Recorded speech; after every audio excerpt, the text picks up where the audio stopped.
Hi అండి, welcome back to my channel Vasumathi kitchen. So ఈరోజు అయితే సండే కదా, ఏం చేస్తున్నారు వెరైటీ మీ ఇంట్లో? సో మేమైతే నార్మల్గా 90% అయితే ఎగ్గే చేసుకుంటాము. సో ఈరోజు కొత్తగా అయితే ఎగ్ ఫ్రైడ్ రైస్ అయితే చేయబోతున్నాను. సో కడాయి పెట్టేసుకొని నూనె 2 పాలు పోసేసి జీలకర్ర అలాగే చిటికెడు పసుపు వేసేసి ఫస్ట్ అయితే ఎగ్స్ అయితే కొట్టి పోసుకోవాలండి. ఇంకో విషయం, మనం ఎగ్ ఫ్రైడ్ రైస్ చేసేటప్పుడు ఫస్ట్ ఎగ్స్ కొట్టాలండి. అలా అయితేనే టేస్ట్ ఉంటుంది, బాగుంటుంది ఎగ్ ఫ్రైడ్ రైస్. ఇక్కడైతే నేను ఒక 3 ఎగ్స్ అయితే కొట్టిపోసాను.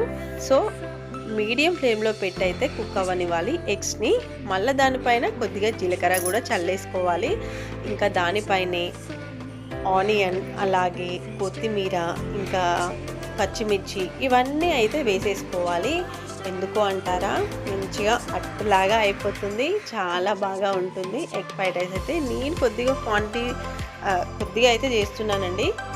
అలాగే దానిపైన ఉప్పు కారం అన్నీ వేసేసుకోవాలి. ఇప్పుడు కొద్దిగా మీడియం ఫ్లేమ్ కాకుండా సిమ్లో అయితే పెట్టేసుకోవాలి. ఇప్పుడు మెల్లగా టాస్క్ ఏంటంటే నిదానంగా తిప్పేసుకోవాలి.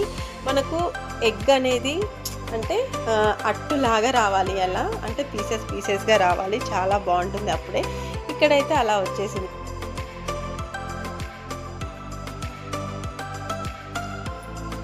అలా అయితే మెల్లగా టర్న్ చేసుకున్నాక మంచిగా కుక్ అవ్వనివ్వాలండి. ఎందుకంటే లోపల నీలంతో సహా మంచిగా కుక్ అవ్వాలి. అలా అయితేనే టేస్ట్ అనేది చాలా చాలా బాగుంటుంది. అలా కాసేపు ఫ్రై చేసుకున్నాక ఇంకా మనం ముందే రెడీ చేసుకొని పెట్టుకున్న అన్నము ఉంటుంది కదా, సో అందులో అయితే దీన్ని వేసేసుకోవాలి.